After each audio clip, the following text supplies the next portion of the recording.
Grand Rapids city leaders today marked the 63rd anniversary of Rosa Parks' refusal to give up her seat on an Alabama bus, but taking a commemorative bus ride themselves. Grand Rapids Mayor Rosalind Bliss, as well as City Manager Mark Washington and other members of the Community Relations Commission, took the symbolic ride around Grand Rapids to show solidarity with the late civil rights leader.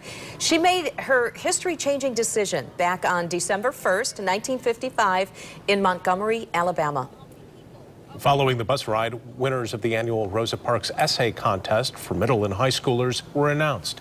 And those who read them were impressed by the students' thoughts on Rosa Parks.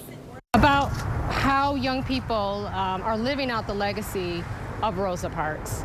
And some young people made sure in their essays that they talked about what they plan to do in the future to ensure that legacy goes on. That ride took passengers past the statue of Rosa Parks at the entrance to the park that bears her name, a statue that has left people with questions ever since its installment 8 years ago. 24-Hour News 8's Teresa Weekly talked to the man who designed it to get some answers. There are statues all over the country of Rosa Parks showing her doing what she's famous for, which is taking a seat. What's unique about our statue in Grand Rapids, it shows her taking a stand. I just walk by it every day and I see it. Yeah, I guess, yeah, different perspective. Ever since Grand Rapids city leaders placed Rosa Parks at the entrance to the park that bears her name, people have wanted to know why she stands.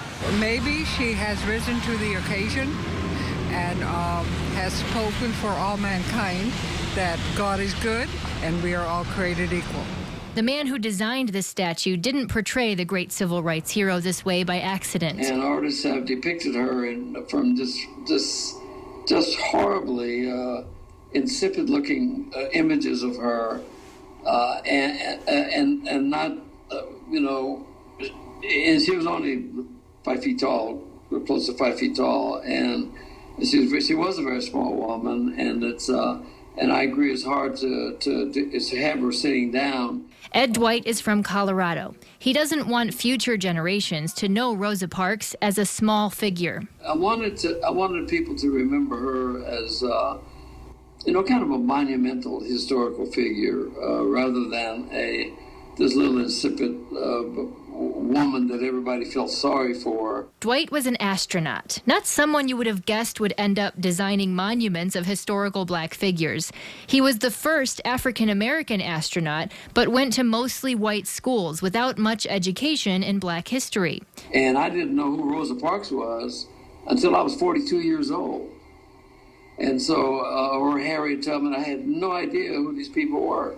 It wasn't until the first black lieutenant governor of Colorado asked him to study the past and create his first statue that Dwight began to learn and love what leaders like Rosa Parks and Dr. King stood for. Raising consciousness and making people aware of the plight of black folks. And that's what Dr. King did. That's exactly what I'm doing with my art, because I've got 128 public art pieces and memorials and monuments around this country. It's a purpose not lost on those who stand in front of Rosa, taking a stand in front of her seat on the bus.